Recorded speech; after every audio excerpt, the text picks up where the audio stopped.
ओम शांति। ओम शांति। ओम शांति। आज 22 तारीख की मुरली है।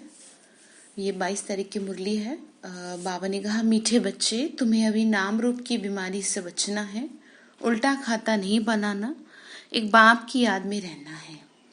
बाबा ने कहा इसका मतलब ये है कि किसी के भी नाम रूप में न फंस जाएं, कोई भी ऐसा ना हो कि वही आपको नजर आए, क्योंकि बुद्धि में एक ही चीज रह सकती है, या तो इंसानों को बिठा लो या भगवान को बिठा लो, एक ही चीज रहेगी। तो इस बात का ध्यान रखें।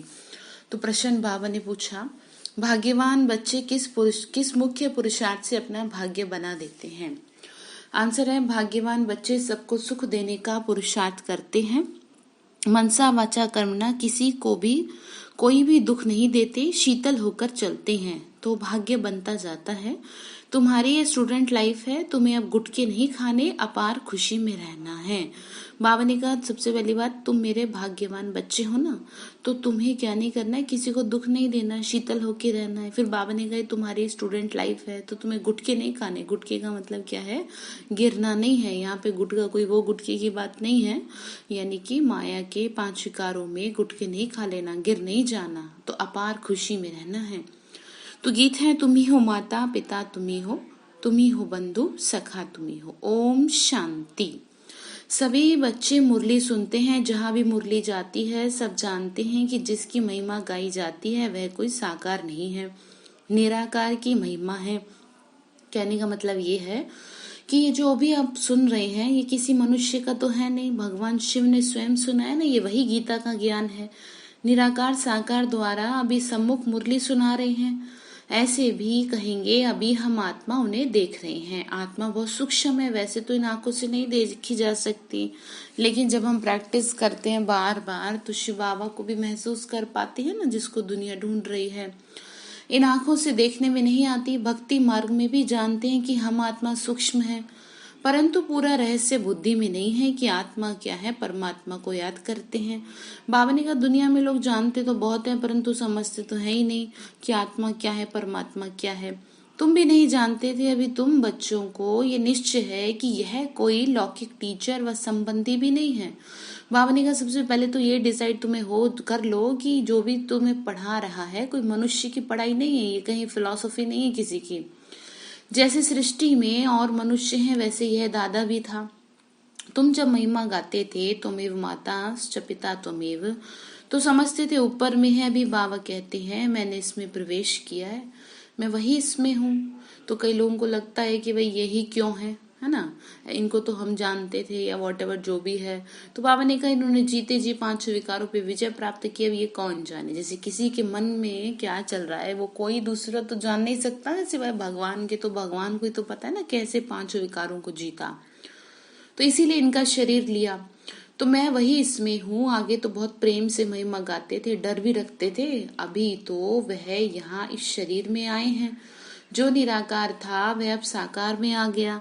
वह बैठ बच्चों को सिखा रहे हैं। दुनिया नहीं जानती कि वह क्या सिखाते हैं, वह तो गीता का भगवान कृष्ण समझते हैं। कह देते हैं वह राजयोग सिखाते हैं। अच्छा, बाकी बाप क्या करते हैं? बाबा ने कहा, तो शिव बाबा क्या करते हैं? भल गाते भी हैं, भगवान की महिमा तो बहुत गई, तुम ही हो माता पिता, तुम ही हो, परंतु समझा तो नहीं ना, परंतु उनसे क्या और कब मिलता है कुछ नहीं जानते। भगवान को बुला रहे, समझ नहीं पा रहे। गीता सुनते थे तो समझते थे कृष्ण द्वारा राजयोग सीखा था, वह फिर कब आकर सिखाएंगे, ऐसे कहते हैं ना। तो उसके लिए तो 7 दिन का कोर्स इसीलिए तो कराया जाता है ना, वह भी ध्यान में आता होगा। इस समय यह वही महाभारत लड़ाई है तो जरूर कृष्ण का समय होगा, तो जरूर वही हिस्ट्री ज्योग्राफी रिपीट होनी है। दिन प्रतिदिन समझते जाएंगे, जरूर गीता का भगवान होना चाहिए। बरोबर महाभारत लड़ाई भी देखने में आती है, जरूर इस दुनिया का अंत होगा। बाबा ने कहा, देख रहे हैं ना कैसे कैसे हो रही है चारों तरफ। दिखाते हैं पांडव पहाड़ पर चले गए तो उनकी बुद्धि में यह आता होगा बरोबर विनाश तो सामने खड़ा है। अब कृष्ण है कहाँ? कृष्ण ने अगर गीता का ज्ञान दिया तो कृष्ण के अकॉर्डिंग तो अभी क्या होना चाहिए? अभी सतयुग होना चाहिए, लेकिन ऐसा तो नहीं है ना। उसमें दिखाते हैं द्वापर युग में श्री कृष्ण ने गीता का ज्ञान दिया, तो वास्तव में द्वापर के बाद क्या दिखाते हैं? सतयुग, त्रेता, द्वापर, कलयुग। तो कलयुग में कहीं श्री कृष्ण दिख रहे हैं? कहीं नहीं दिख रहे ना। तो वास्तविकता यही है। तो बाबा ने कहा कि बच्चे देखो, बाबा ने कहा दिखाते हैं ना ऐसे। अब कृष्ण कहाँ है? ढूंढते रहेंगे जब तक तुमसे सुने कि गीता का भगवान कृष्ण नहीं शिव है। तुम्हारी बुद्धि में बात पक्की है, ये तुम कभी नहीं भूल सकते। कृष्ण को भी तुम समझा सकते हो गीता का भगवान कृष्ण नहीं शिव है। दुनिया में ये कोई भी नहीं कहेगा सिवाय तुम बच्चों के, है ना। लोगों को उल्टा ये लगता है कि इनकी तो गीता ही अलग हो गई है, ये तो कृष्ण को कहने लगते हैं। तो वास्तव में अर्थ समझना चाहिए कि ये क्यों कहा गया। तो गीता तो वैसे तो श्री कृष्ण का माध्यम लिया ना, भगवान शिव ने माध्यम लिया। जब श्री कृष्ण ने गीता का ज्ञान दिया अर्जुन को महाभारत युद्ध में, तो उनकी जो उंगली थी वो ऊपर की ओर थी और कहा ना कि तू मेरा विराट रूप नहीं देख सकता, तू मुझे नहीं पहचान सकता। तो ये वही बात है, तो माध्यम तो लिया ना। तो शिव बाबा ने कहा कोई को भी तुम समझा सकते हो कि गीता का भगवान कृष्ण नहीं शिव है। दुनिया में तो कोई नहीं कहेगा सिवाय तुम्हारे। अब गीता का भगवान राजयोग सिखाते थे, तो जरूर इससे सिद्ध होता है नर से नारायण बनाते थे। तुम बच्चे जानते हो भगवान हमको पढ़ा रहे हैं, भगवान पढ़ा रहे ना, तो ये निश्चय होना चाहिए बरोबर नर से नारायण बनाते हैं। इन लक्ष्मी नारायण का स्वर्ग में राज्य था ना, अभी तो स्वर्ग है ही नहीं।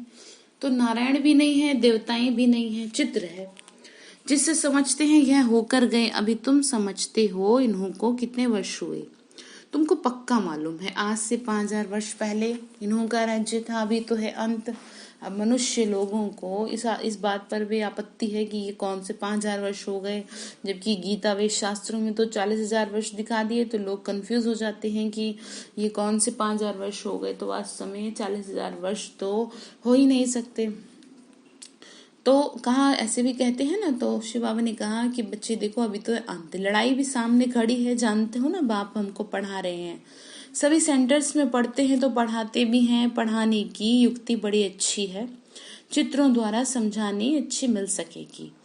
मुख्य बात है गीता का भगवान शिव है या कृष्ण, फर्क तो बहुत है।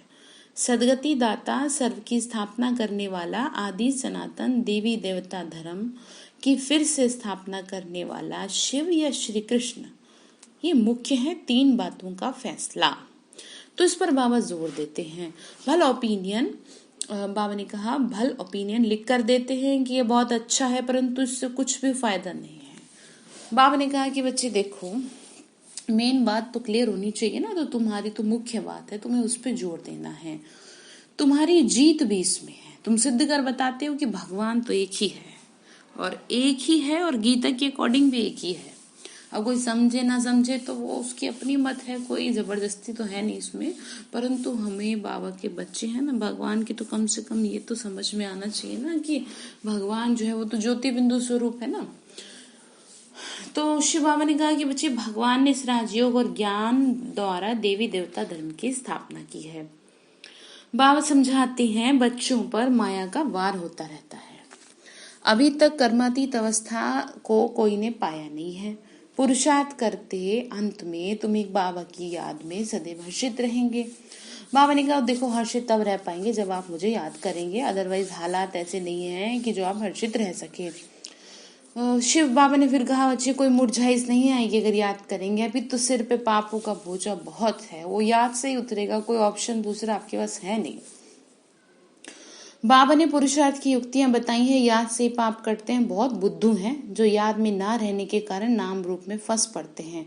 बाबा ने कहा मैं कितना कहता हूँ मुझे याद करो, फिर भी औरों की याद में औरों के चक्कर में बुद्धि खराब करते रहते हैं। हर्षित मुख हो किसी को ज्ञान समझाएं वह भी मुश्किल है। बाबा ने कहा खुशी से कईयों का बुरा हाल है, खुशी से किसी को कुछ समझा भी नहीं सकते। आज किसी को समझाया, आज समझा दिया, कल फिर गुटखा खा लिया। गुटखा क्या, माया का वार हो गया तो यही गुटखा है और थोड़ी कुछ गुटखा है। कल फिर गुटखा खाने से खुशी गुम हो जाती है। समझना चाहिए माया का वार होता है, इसीलिए पुरुषार्थ कर बाबा को याद करना। जब भी ऐसा लगे कि मन बड़ा जरा वो हो रहा है तो तुरंत बाबा के सामने बैठ जाओ। बाकी रोना पीटना वह बेहाल नहीं होना है। समझना चाहिए माया पादर जूता मारती है, इसीलिए पुरुषार्थ कर बाप को याद करना है। कहने का मतलब ये है कि जब भी मन कुछ हो रहा है, खराब हो रहा है या दुखी हो रहा है तो समझ जाओ माया का वार हो रहा है, तो तुरंत बाबा के सामने बैठ जाओ। कि मुझे बाबा ने कहा कि फिर मुझे याद करो जल्दी से, फिर बैठो ना याद में। तो पतित पावन बाप कहते हैं ना, तो मेरी याद में रहेंगे तो खुशी रहेगी, मुख से झट वाणी निकलेगी। पतित पावन बाबा कहते हैं केवल मुझे याद करो। अब इसका मतलब ये नहीं बाकियों को क्या करें, बुद्धि केवल एक परमात्मा में ही, जैसे कहते हैं ना किसी से जिगरी प्यार होता है, तो वो जिगरी प्यार केवल शिव बाबा से ही रखेंगे कि बाकी के सभी मनुष्यों का साथ तो डेफिनेटली छूटना है, ये तो कड़वा सत्य है। तो अभी संभल जाएंगे तो ज्यादा ठीक रहेगा। तो मनुष्य तो एक भी नहीं जिसको रचता बाप का परिचय हो। मनुष्य होकर और बाप को ना जाने तो जानवर से भी बदतर हो गया ना। तो गीता में कृष्ण का नाम डाल दिया, तो बाप को याद कैसे करें, बड़ी भूल कर दी जो तुमको समझानी है। देखो ये बहुत डिटेल में समझने की बातें हैं कि कैसे गीता का भगवान श्री कृष्ण ने इसके लिए जो वो गीता में वर्णित युद्ध दिखा रखा है उसको समझना जरूरी है। गीता का भगवान शिव बाबा है, वही वर्षा देते हैं।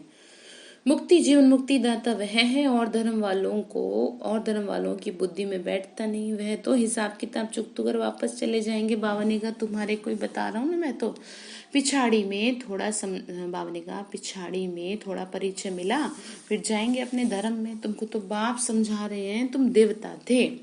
बाबा ने कहा मैं तो तुम्हें समझा रहा हूँ, खास सारी दुनिया बाबा ने कहा कि खास तुम बच्चों के लिए और आम सारी दुनिया के लिए मैं आया हूँ, तुमको तो समझा रहा हूँ ना। अभी फिर बाप को याद करने से तुम देवता बनेंगे। बाबा ने कहा देखो कुछ और नहीं कर पाएंगे, सिर्फ याद तो करना ही पड़ेगा। तो जैसे जैसे याद करेंगे तो पावन बनते जाएंगे ना, देवता बन जाएंगे, विकर्म विनाश होंगे। अदरवाइज विकर्मों का विनाश तो करना पड़ेगा, पाप कर्मों का, नहीं तो क्या होगा वो फिर दूसरे तरीके से होगा। तो बेहतर ये शिव बाबा की याद से कर लें, अभी बुद्धि इधर उधर ना भटकाएं। फिर भी उल्टे सुलटे धंधे कर लेते हैं, यानी कि उल्टे सीधे काम करते हैं। बाबा को लिखते हैं आज हमारी अवस्था मुरझाई है। बाप को याद नहीं किया, याद नहीं करेंगे तो जरूर मुरझाएंगे। ये है मुर्दों की दुनिया, सभी मरे पड़े हैं। तुम बाप के बने हो तो बाप का फरमान है। मरे कैसे पड़े, विकारों में मरे पड़े। सब में पांचों विकार इस समय फुल फोर्स में है, काम क्रोध लोभ मोह अहंकार। तो क्या हो गए हैं, मरे पड़े हैं। जैसे कि कब्रिस्तान बन चुकी है ये दुनिया विकारों की। सब दिखने में तो जिंदा दिख रहे हैं, लेकिन अंदर से तो मरे पड़े हैं ना, तो अभी तो वैसे भी मर ही रहे हैं। तो इसीलिए क्या करें, याद करें। मुझे याद करो तो विकर्म विनाश हो। ये पुराना शरीर तमो प्रधान है, पिछाड़ी तक कुछ न कुछ होता रहेगा। बाबा ने कहा जिस दिन तुम्हारा अंतिम दिन होगा तब तक भी कुछ न कुछ होता रहेगा। जब तक बाप की याद में रहे कर्मातीत अवस्था को पाए। जैसे कि जब तक फाइनल रिजल्ट नहीं आ जाता तब तक तो माया आती रहती है ना, कोई भी परीक्षा भी देते हैं कुछ ना कुछ प्रॉब्लम होती रहती है। तो श्री बाबा ने कहा कि बच्चे देखो ऐसा है जब तक बाप की याद में रहे कर्मातीत अवस्था को पाए तब तक माया हिलाती रहेगी, किसी को भी छोड़ेगी नहीं। बाबा ने कहा जैसे जैसे मुझे याद करेंगे माया आएगी। जांच करते रहना चाहिए कि माया कैसे धक्का खिला रही है, कैसे बुद्धि भटका रही है, मेरी बुद्धि क्यों भटक रही है इतनी, खुद को चमाट मारनी है खुद ही। भगवान हमको पढ़ा रहे हैं और हम लोगों को देख रहे हैं, यहाँ ये हो रहा है वहां वो हो रहा है। अरे क्या जरूरत है, शांति की वाइब्रेशन दो, सब शांत हो जाए, सब ठीक हो जाए। ये भूलना क्यों चाहिए, कैसे भूल जाते हो। आत्मा कहती है हमारा प्राणों से प्यारा वह बाप है, ऐसे बाप को फिर तुम भूलते क्यों। बाप धन देते हैं दान करने के लिए। प्रदर्शनी मेले में तुम बहुतों को दान कर सकते हो, आप ही शौक से भागना चाहिए। बाबा ने का सेवा करने का शौक होना चाहिए, ये कोई जबरदस्ती का धंधा तो है नहीं। अभी तो बाबा को ताकीद करनी पड़ती है, अभी तो बाबा को यानी कि उमंग दिलाना पड़ता है, जाकर समझाओ, उसमें भी अच्छा समझा। फिर बाबा ने कहा उसमें भी अच्छा समझा हुआ चाहिए। फिर बाबा ने कहा कि देखो ऐसा है, समझाने वाला भी ऐसा ना हो कि जो कुछ का कुछ ही हो जाए। देह अभिमानी का तीर लगेगा नहीं, जिसको शरीर का भान रहेगा जी मैं कर रहा हूँ तो उसको तो कुछ हो नहीं पाएगा। तो फिर तीर लगने का मतलब क्या है कि बुद्धि में बैठेगा नहीं, किसी को भी समझा ले। फिर तलवारें भी अनेक प्रकार की होती है ना, अपना अभिमान रहेगा तो तुम्हारी भी योग की तलवार बड़ी तीखी चाहिए। बाबा ने कहा सर्विस का उल्लास चाहिए, बहुतों का जाके कल्याण करे, सेवा करने की खुशी होनी चाहिए। बाप को याद करने की ऐसी प्रैक्टिस हो जाए जो पिछाड़ी में सिवाय बाबा के कोई याद ना आए, तभी तुम राजाई पद पाएंगे। अंतकाल जो अल्फ को सिमरे और फिर नारायण को सिमरे, यानी कि अंतकाल जो शिव बाबा को सिमरे है ना, या फिर नारायण को सिमरे, तो क्या होगा, गति अच्छी होगी। बाप और नारायण वर्षा को ही याद करना है, परंतु माया कम नहीं है। बाबा ने कहा कच्चे तो एकदम ढेर हो पड़ते हैं। शिव बाबा ने कहा कि इसीलिए अपने पे अलर्ट रखना है कि बुद्धि भटक तो नहीं रही, कहाँ जा रहा है दिमाग, नहीं तो फिर हिसाब बड़ा भारी देना पड़ेगा इसको। उल्टे सॉरी उल्टे कर्मों का खाता तब बनता है जब किसी के नाम रूप में फंस पड़ते हैं। बाबा ने कहा एक दो को प्राइवेट चिट्ठियां लिखते हैं। बाबा कह रहे हैं कि बच्चे देखो, ऐसे किसी से दिल लग जाती है तो उससे चुपके चुपके बात करते हैं, तो फिर बाबा कैसे बैठ जाएगा बुद्धि में मनुष्यों की, और वो भी गलत भावना से बैठा है। देखो वैसे, और मनुष्य एक दूसरे से जुड़े तो हैं, तो याद करना एक अलग बात है, लेकिन दिल किसी देहदारी में फंस जाए वो गलत हो जाता है। एक दो को प्राइवेट चिट्ठियां लिखते हैं, देहदारी से प्रीत हो जाती है, तो उल्टे कर्मों का खाता बन जाता है। बाबा ने कहा सजा बड़ी भारी पड़ेगी फिर, इसीलिए ध्यान रखना। बाबा के पास समाचार आता है, पता भी चल जाता है, उल्टा सुल्टा काम कर, फिर कहते हैं बाबा हो गया। अरे उल्टा खाता तो हो गया ना, अब तो सजा तो मिलेगी फिर। यह शरीर तो पलीत है, उनको तुम क्यों याद करते हो। बाबा कह रहे बच्चे मुझे याद करो, सदैव खुशी रहो। किसके शरीर में फंस रहे हो, है जिस शरीर को आग लगनी है, जिसका कोई मूल्य नहीं है। इंसान जानवरों का तो वो भी काम में आता है, इंसानों का तो वो भी नहीं आता, और उसके रूप में फंस गए है ना, देह में फंस गए, तो क्या होगा, बाबा थोड़ी बैठेगा बुद्धि में। आज खुशी में है, कल फिर मुर्दे बन पड़ते हैं। तो जन्म जन्मांतर नाम रूप में फंसते आए हैं, तो अब तो मत फंसो, अब तो संभल जाओ, नहीं तो फिर बाबा अपने तरीके से लेगा। कहते हैं ना भगवान की मार में आवाज नहीं होती, तो अभी तो बाबा के बच्चे जो हम सब मैं सब सेफ है, फिर जब उसकी बात नहीं मानेंगे तो वो क्या, अगर वो थोड़ी मदद करेगा, कहेगा इनको तो छोड़ दो बस मैं। इसलिए ध्यान रखना है। स्वर्ग में ये बीमारी नाम रूप की होती नहीं, वहां तो मोह जीत कुटुंब होता है, यानी कि मोह जीत, यानी कि मोह में नहीं फंसे होते, प्यार होता है सबसे। जानते हैं हम आत्माएं, देखो मोह अलग है प्यार अलग है। बाबा ने कहा हम आत्मा है, शरीर नहीं है, वह है ही आत्माभिमानी दुनिया, और यह है देह अभिमान की दुनिया। तो फिर आधा कल तुम देह अभिमानी बनते जाते हो, तो बाबा कह रहे बच्चे देह अभिमान छोड़ दो। अब देह अभिमानी होने से बहुत मीठे शीतल हो जाएंगे, ऐसे बहुत थोड़े हैं पुरुषार्थ कराते रहते हैं कि बाप की याद ना भूले। बाबा ने कहा मैं बहुत मेहनत कराता हूँ, मुझे मत भूलो, नहीं तो बहुत भारी पड़ जाएगा। बाप फरमान करते हैं बच्चे याद करो, चाट रखो, परंतु माया चाट रखने नहीं देती। ऐसे मीठे बाप को तो कितना याद करना चाहिए। वह तो है पतियों का पति, बापों का बाप। बाप को याद कर फिर दूसरों को भी आप समान बनाने की मेहनत करनी है। पतियों के पति से क्या मतलब है, यानी देखो यहाँ कोई स्त्री पुरुष की बात नहीं है। पति का मतलब है पत रखने वाला, तो हम सबकी पत रखने वाला, फिर चाहे वो कोई स्त्री हो या पुरुष हो, तो शिव बाबा ही है ना। सर्विसेबल बच्चों को तो बाप नौकरी से छुड़ा देते हैं, इसमें दिलचस्पी बहुत अच्छी होनी चाहिए बाबा की सेवा करने में। बाबा ने कहा नौकरी से छुड़ा देते हैं, जहां लगता है कि इनको कोई मजबूरी नहीं है तो उनको कहते हैं तुम मत करो, लेकिन जहां किसी की मजबूरी होती है तो उसको कोई मना नहीं है, नौकरी धंधा करे, अपने कुछ भी करे। एम ऑब्जेक्ट तो सामने खड़ी है ना। भक्ति मार्ग में भी चित्रों के आगे याद में बैठते हैं, तुमको तो सिर्फ अपने को आत्मा समझ बाप को याद करना है। बाबा ने कहा देखो यहाँ तो तुम्हें कुछ करना ही नहीं है, केवल चुपचाप बस अपने को आत्मा समझने की प्रैक्टिस करो, मुझे याद करो, ये मेहनत है। विश्व का मालिक बनना कोई मासी का घर नहीं है। बाबा कहते हैं मैं विश्व का मालिक नहीं बनता, तुमको बनाता हूँ। कितना माथा मारना पड़ता है। बाबा ने कहा मुझे कितना माथा मारना पड़ता है तुम्हारे को सुधारने में। सपूत बच्चों को आप ही ऊना लगा रहेगा। ऊना मतलब होता है फिक्र। छुट्टी लेकर भी सेवा में लग जाना चाहिए। बाबा ने कहा भगवान की सेवा करेंगे ना तभी तो कुछ होगा। कई बच्चों को बंधन भी है, मोह भी रहता है। बाबा कहते हैं बच्चे तुम्हारी सब बीमारियां बाहर निकलेंगी, तुम मुझे याद करते रहो। बीमारी कौन सी, विकारों की। माया तुमको हटाने की कोशिश करती है, याद है मुख्य। रचता और रचना के आदि मध्य अंत का ज्ञान मिला, बाकी और तुम्हें क्या चाहिए। भाग्यवान बच्चे सबको सुख देने का पुरुषार्थ करते हैं। मनसा वाचा कर्मणा किसी को भी दुख नहीं देते, शीतल होके चलते हैं, तो भाग्य बनता जाता है। अगर कोई नहीं समझते तो समझा जाता है इनके भाग्य में नहीं है। बाबा ने कहा कईयों को समझाते बहुत है फिर भी नहीं समझते तो फिर क्या कहेंगे। ठीक है, जो ठीक लगे वो करो, कोई जबरदस्ती का सौदा नहीं है ये। जिनके भाग्य में है वो अच्छी रीति सुनते हैं, अनुभव भी सुनाते हैं क्या क्या करते थे। मालूम पड़ा ना जो कुछ किया उसमें दुर्गति ही हुई है। बाबा ने कहा कि जब ठोकर खाते हैं तब फिर रोते भी हैं। फिर बोले सदगति को जब पाए जब याद करें। बहुत मुश्किल, कोई घंटा आधा घंटा याद करते होंगे तो देख लेना कितना याद करें, नहीं तो गुटखा खाते रहेंगे। गुटखा मतलब माया परेशान करती रहेगी। बाबा कह रहे बच्चे आधा कलम गुटखा खाया, बाप मिला, स्टूडेंट लाइफ है, ये तो खुशी होनी चाहिए ना। बाबा ने कहा अब तो खुश हो जाओ कि मैं तुम्हें पढ़ा रहा हूँ, देखो तुम्हें सेफ रखे हूँ तो खुश रहो, है ना। बाबा की सेवा करो। अब तो मनसा सेवा का ही समय है, परंतु बाप को घड़ी घड़ी भूल जाते हैं। फिर बाबा ने टॉपिक चेंज किया। बाबा कह रहे बच्चे तुम हो कर्मयोगी। अब ऐसे थोड़ी हम कोई सन्यासी थोड़ी हैं कि सब छोड़ छाड़ के बैठ जाएंगे जी, नहीं। बाबा ने कहा कर्म करते मुझे याद करते रहो, वह धंधा आदि तो करना ही है। नींद भी कम करना अच्छा है। अब ये शरीर के ऊपर डिपेंड करता है। किसी की नींद 4 घंटे 6 घंटे या 7 घंटे में पूरी होती है, किसी की सारा दिन सारी रात सोते रहते हैं तब भी नहीं होता। तो उसके लिए योग करना चाहिए ज़्यादा से ज़्यादा, जिससे कि कम समय में नींद अच्छी आ जाए। लेकिन ऐसा नहीं कह रहे कि मत सो, याद से कमाई होगी, खुशी भी रहेगी। याद में बैठना जरूरी है। दिन में तो फुर्सत नहीं मिलती, लेकिन अभी तो फुर्सत दे दी ना कोरोना ने, इसीलिए रात को समय निकालना चाहिए। याद से बहुत खुशी रहेगी।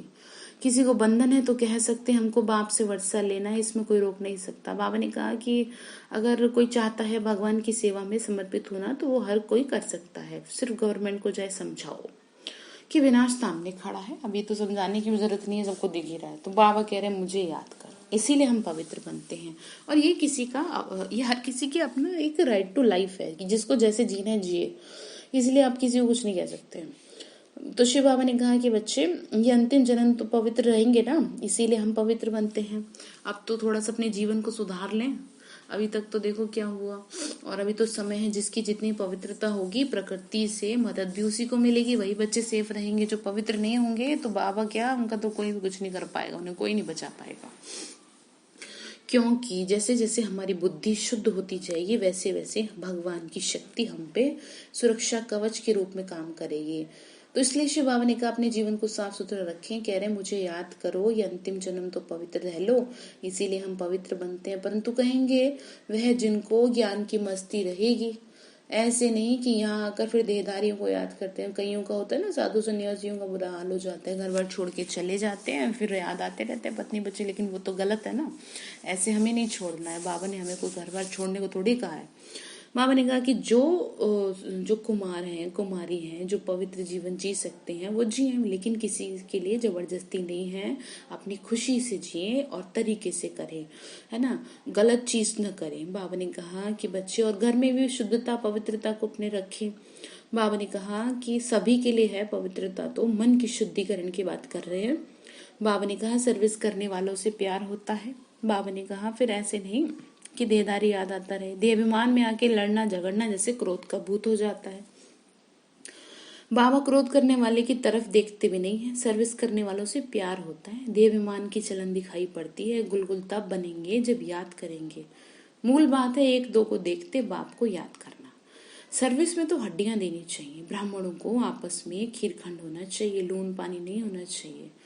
समझ ना होने के कारण एक दो से नफरत और बाप से भी नफरत लाते रहते हैं। ऐसे क्या पद पाएंगे, तुमको साक्षात्कार होंगे, फिर बाबा ने कहा तुम्हें बता देंगे कि तुम्हारी ऐसी हालत है, तुम क्या बन पाएंगे।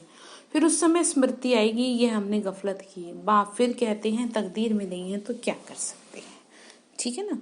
तो ध्यान रखेंगे। अच्छा, मीठे मीठे सिक्के लदे बच्चों प्रति माता पिता बाप दादा का याद प्यार और गुड मॉर्निंग। रूहानी बाप की रूहानी बच्चों को नमस्ते। रूहानी हम बच्चों की रूहानी माता पिता बाप दादा को नमस्ते नमस्ते नमस्ते बाबा नमस्ते। शुक्रिया बाबा, शुक्रिया बाबा, शुक्रिया बाबा। धारणा के लिए मुख्य सार है निर्बंधन होने के लिए ज्ञान की मस्ती हो, देहाभिमान की चलन न हो। बाबा ने कहा कि ज्ञान की मस्ती में मस्त रहना है, देहाभिमान की चलन ना हो, अपना अभिमान ना हो, आपस में लून पानी होने के संस्कार ना हो, यानी गुस्सा करना आपस में। बाबा ने कहा देहधारियों से प्यार है तो बंधन मुक्त नहीं हो सकेंगे। अगर किसी में भी बुद्धि फंसी हुई है तो बहुत ही दिक्कत होगी जैसे जैसे समय बढ़ेगा। तो दूसरा पॉइंट है कर्मयोगी बन के रहना है, याद में जरूर बैठना है। बाबा ने कहा कर्म करते भी याद करना है और बैठना भी जरूर है सुबह शाम।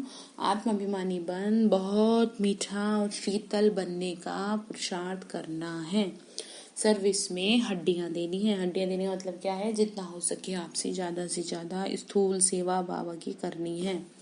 वरदान शिव बाबा ने दिया, एक नामी और एकानामी, एक नामी और इकोनॉमी के पाठ द्वारा हलचल में भी अचल अडोल भव। एक नामी होता है मतलब एक का, है ना, यानी एक शिव बाबा, और इकोनॉमी होता है बचत।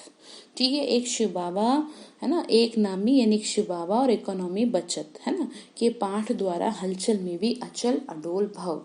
अब सुनते हैं बाबा ने क्या कहा। समय प्रमाण वायुमंडल अशांति और हलचल का बढ़ता जा रहा है। ऐसे समय पर अचल अडोल रहने के लिए बुद्धि की लाइन बहुत क्लियर होनी चाहिए। बाबा ने कहा इसके लिए समय प्रमाण टचिंग और कैचिंग पावर की आवश्यकता है। इसका मतलब ये है कि अगर आपकी बुद्धि की लाइन क्लियर हुई तो बाबा आपको टचिंग करेगा, है ना, और वो तभी हो पाएगी ना जब बुद्धि साफ होगी। इसको बढ़ाने के लिए एक नामी और इकोनॉमी वाले बनो। अपनी संकल्प शक्ति को बचाओ, जो अभी आदि तो न्यूज में दौड़ रही है ना, तो शांत करो उसको, एकदम शांत, बिल्कुल शांत, है ना। एक शिव बाबा और अपने संकल्पों की बचत। एक नामी और इकोनॉमी करने वाले बच्चों की लाइन क्लियर होने के कारण बाप दादा के डायरेक्शन को सहज कैच कर हलचल में भी अचल अडोल रहते हैं। मतलब समझ में आया ना। इसका मतलब ये है, शिव बाबा ने कहा कि बच्चे देखो, मैं तुम्हें कुछ कहना चाह रहा हूँ लेकिन कहूंगा कैसे जब तुम्हारी बुद्धि कहीं और फंसी पड़ी है तो शिव बाबा की टचिंग कैसे हमें मिलेगी, कैसे डायरेक्शन मिलेगा, जब हम एक शिव बाबा में ही बुद्धि रखेंगे और अपने संकल्प की शक्ति को व्यर्थ नहीं होने देंगे, बचत करेंगे ना उसकी, तभी तो होगा ना। तो अदरवाइज क्या है, खाली होते जाएंगे। तो स्लोगन है, स्थूल सूक्ष्म कामनाओं का त्याग करो तब किसी भी बात का सामना कर सकेंगे। बाबा ने कहा स्थूल और सूक्ष्म कामनाओं का त्याग। स्थूल मतलब कि जैसे कि किसी चीज की आपको रिक्वायरमेंट है और वो नहीं मिल रही तो आप परेशान हो गए, और सूक्ष्म जो अंदर में है, जैसे अंदर की कुछ बहुत आपकी इंटरनल चीजें कि जैसे आप कुछ चाह रहे हैं, जैसे आप वैसे तो नहीं दिखा रहे ऊपर से कि आपको इज्जत चाहिए, आपको सम्मान चाहिए, प्यार चाहिए, लेकिन अंदर में सूक्ष्म कामना है, तो शिव बाबा कह रहे उसका भी त्याग करो तभी ही किसी बात का सामना कर सकेंगे। ठीक है, अच्छा, ओम शांति। तो आज के लिए होमवर्क ये है कि आपको अपनी चेकिंग करनी है कि मेरी बुद्धि कितना भटकती है किसी देहधारी में, और कहाँ कहाँ भटकती है और क्यों भटकती है। ठीक है, अच्छा, ओम शांति।